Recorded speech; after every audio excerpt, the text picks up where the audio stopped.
panelists. I'll start off with Yomi here. Yomi Abiola started her career as an international model. She was the first African face for Maybelline Cosmetics. She has since expanded her career into journalism as a contributing editor to Vogue.it and Vogue. I'm saying that right? Okay. In 2010, she became an associate to the UNESCO Chair for Human Rights. She has built programs for schools using fashion, art, and culture as tools for education. Her most recent venture is the first global platform to promote social responsibility in the fashion industry, Stand Up for Fashion. Yomi is an activist, contributing editor to Vogue Italia, and founder of Stuff. Stuff is the first global platform to promote social responsibility in the fashion industry. And then we also have Sandra. Sandra Appiah is a young visionary who, at the age of 23, has been called an influential media mogul in the making and was recently listed in Forbes 30 Under 30, Africa's best young entrepreneurs. The co-founder of ambitious and fast-growing media group Face2face Africa, she became one of the world's youngest Black editors-in-chief when her company launched its contemporary Pan-African magazine, F2FA, to rave reviews in January 2013. Ms. Appiah graduated with honors from the Newhouse School of Public Communication and has spent a lot of time in the media industry, working with companies such as the New York Times, HBO, and MTV. She co-founded Face2face Africa with partner Isaac Kotang with the mission to provide a competitive, influential, and modern platform that will serve as a voice for Africans and the emerging generation of Afro-descendants. An avid believer in Africa with an interest in showcasing the glory of the continent, Ms. Appiah is also working on a talk show with the tagline, Everything African and Beyond. So can we please give a warm welcome to our panelists?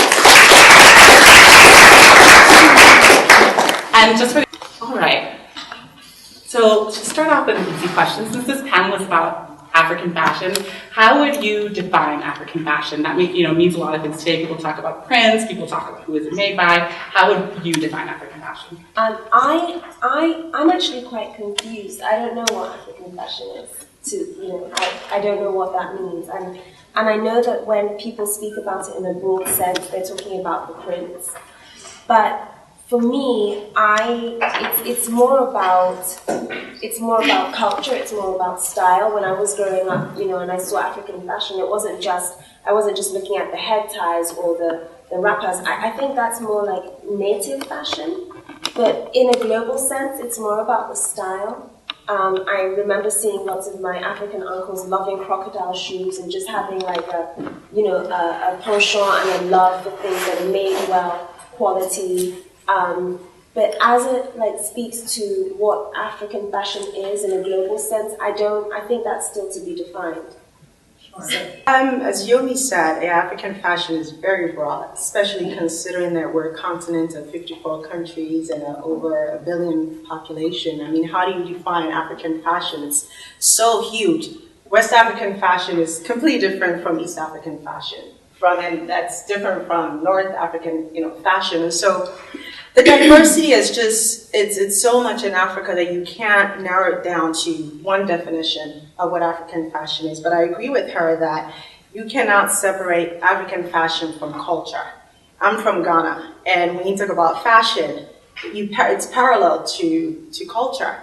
Every occasion, there is a fashion that goes with it. There is a color that goes with it. So all of that is embedded, in our fashion, our culture, and fashion cannot be separated. And I think today, with the proliferation of African fashion, we've sort of lost the meaning of fashion. The way that if I go to my grandmother, she would explain fashion to me. It's different from how it would be explained today. So I think, things has definitely changed from 50 years, how people define fashion has definitely changed. But it's a great time for African fashion. Definitely, no question about that. And it's interesting to see all the new developments and how our young generation is interpreting the meaning of fashion. Thank you both. That's a very helpful starting point to think about African fashion sort of as a very broad and diverse category as opposed to thinking of it in a limited way. But both of you mentioned prints as something that a lot of people think about when they think about African fashion and different types of prints.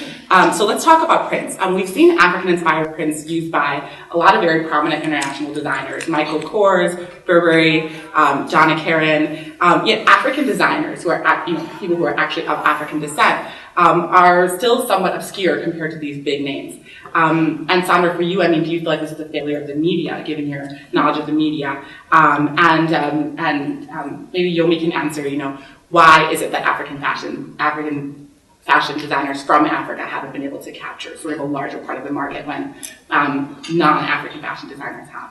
Of course, the media has a big role to play with that, but I mean, we shouldn't just blame the media. I mean, that's not surprising, is what I'm saying. You know, when it comes to interesting things that happen in Africa, it's really hard to see portrayed in the media. You know, the media tends to just focus on the negative things and, you know, that are happening in Africa. But when it comes to positive things like fashion or even music and culture, it's hard to see that in mainstream media. So I'm not just going to blame Western media for not showing enough light on it, but I think as Africans, we have a lot of role and responsibility to play as far as being able to tell our own stories. And that's part of what we're doing at Face2face Africa, is to provide that platform for us to showcase our designers, to showcase our print, and really have an influential platform that is competitive with Western media, so that when we speak, our voices are heard. I don't think that it's fair to just, you know, blame Western media for not giving us enough voice. It's true, but the fact of the matter is we need to take the responsibility and we need to speak up. Our African celebrities need to be wearing more African print if we want it to be out there. You know, we have a lot of celebrities, even in Hollywood, that, you know, are African, were born in Africa, but you barely see them represent African fashion.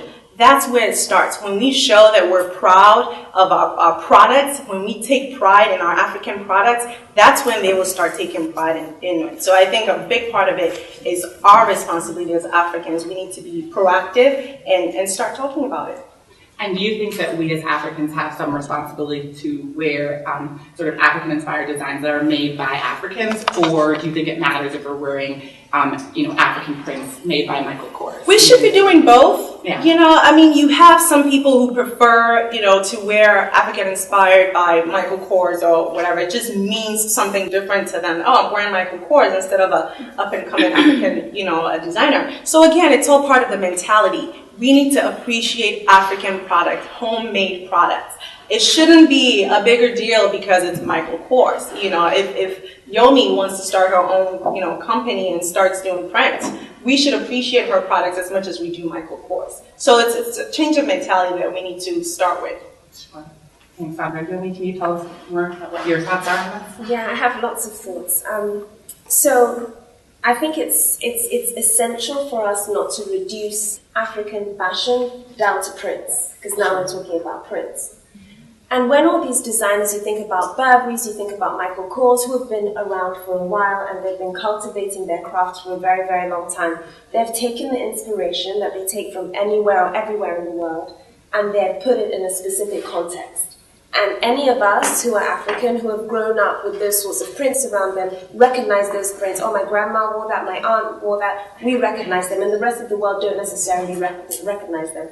But now the rest of the world is catching up, and you know, they can. Agnes B, for example, did a whole line on prints, and you see them, and you're like, oh wow, that's an African print. So for a long time, and I speak like, you know, my parents are from Nigeria, so for a long time we've had tailors and not necessarily designers. Sure. So, you know, we are in our infancy. And when we speak about having, you know, all these textiles and all these prints, it's also about us now refining our skill set. So that when it's seen in a different context, you know, the print and the pattern and the textiles, they really shine. For example, this is Duro Lowu. Duro Lowu, and Duro Lowu he's a Nigerian, he's half Nigerian and half Jamaican, and he's a brilliant designer. For a very long time, he did pieces that were, you know, very high-end, and Michelle Obama wears a lot of his pieces, but he's now just done a collaboration with JCPenney, and this is one of the pieces.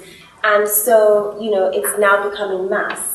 So it's not a question of, I mean, Makio is another amazing young designer from Nigeria that's doing very well. It's not about African designers not being highlighted by the media. It's about, if you're excellent and what you do is amazing, then people will find out about your work. And that's really, I think, what we have to focus on. I think we have to focus on really just taking our skill set to the next level. Because in terms of being able to create on a level of couture, you know, in France, that they've just been doing for such a long time, we're not there yet. You know, like, but maybe if you're asking a couture house to make an amazing, they call it in Yoruba, ashwebi, or I don't know what it is in English, but you know, you wear it to parties with a head tie, like a couture house may not be able to execute that in the same way.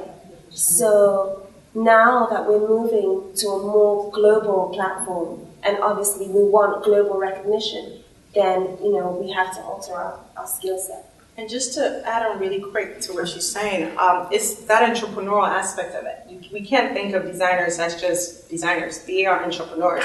And what she's saying is very important, because are we providing the resources? Are we nurturing them as not just a brilliant designer, but also as an entrepreneur? You could be a great designer, but if you don't have that entrepreneurial capability to go out there and have people see your work, to market yourself, all of that is part of the package. You will remain an up-and-coming designer no matter how great you are. So we have to be able to nurture and provide resources so our talented women have those resources to be able to make it to the top and compete with these other designers.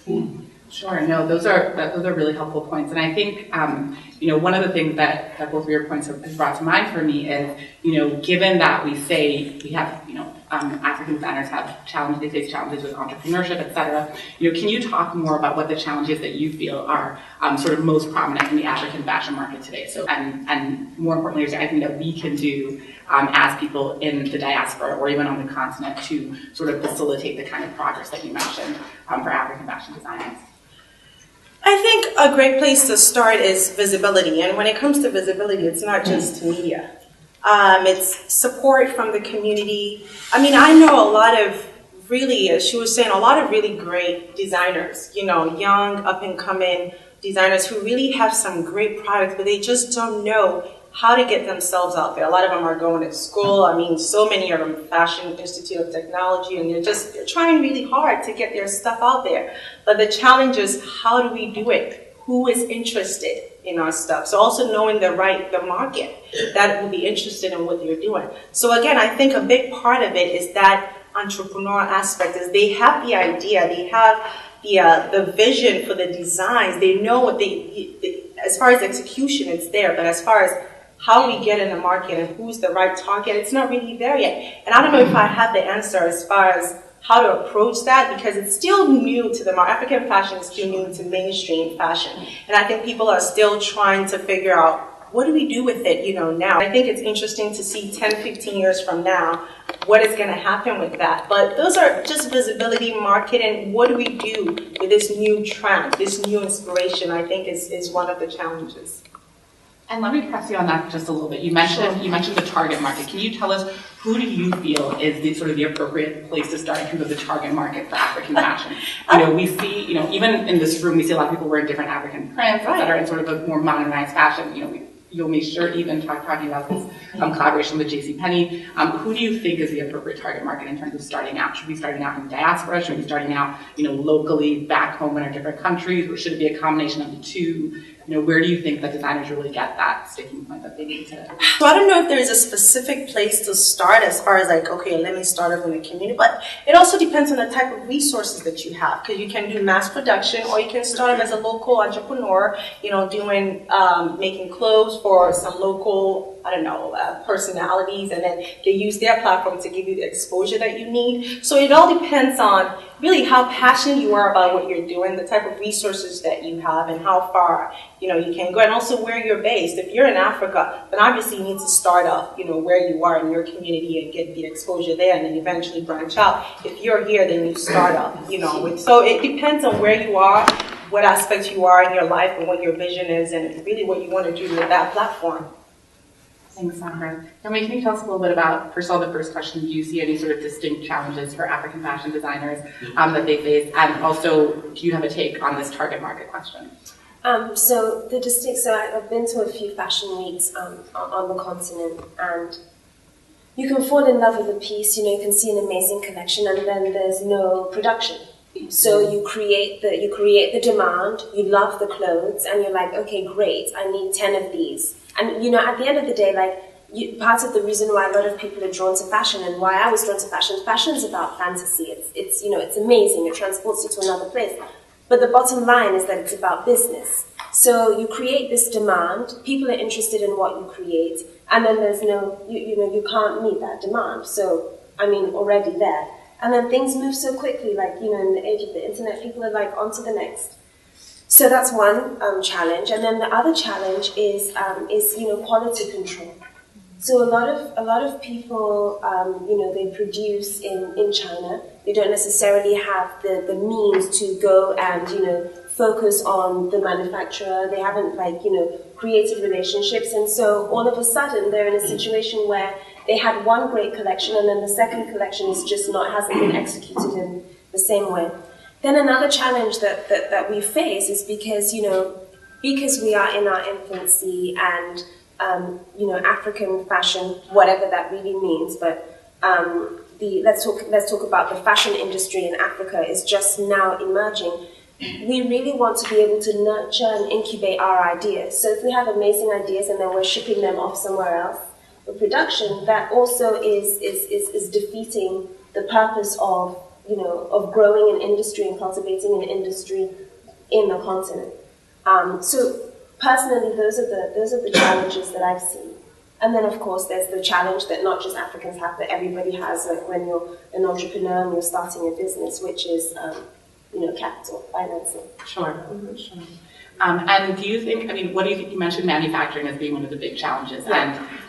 and you know, what is your experience with it? I don't know if you've seen sort of African designers manufacturing locally. Do they manufacture within their country? Do they manufacture in China? How are they doing manufacturing? Or are they doing it, you know, on their own, in their own houses? How are they doing the sort of these manufacturing? So a designer that's been doing, again, very well in Nigeria, and she actually had a very successful jeans line in Miami, Deola Sego. I know that she manufactures some of the designs in Nigeria. But I also, you know, and you know, don't quote me on this, I think it's correct. She flies people in to, you know, to make her things for her.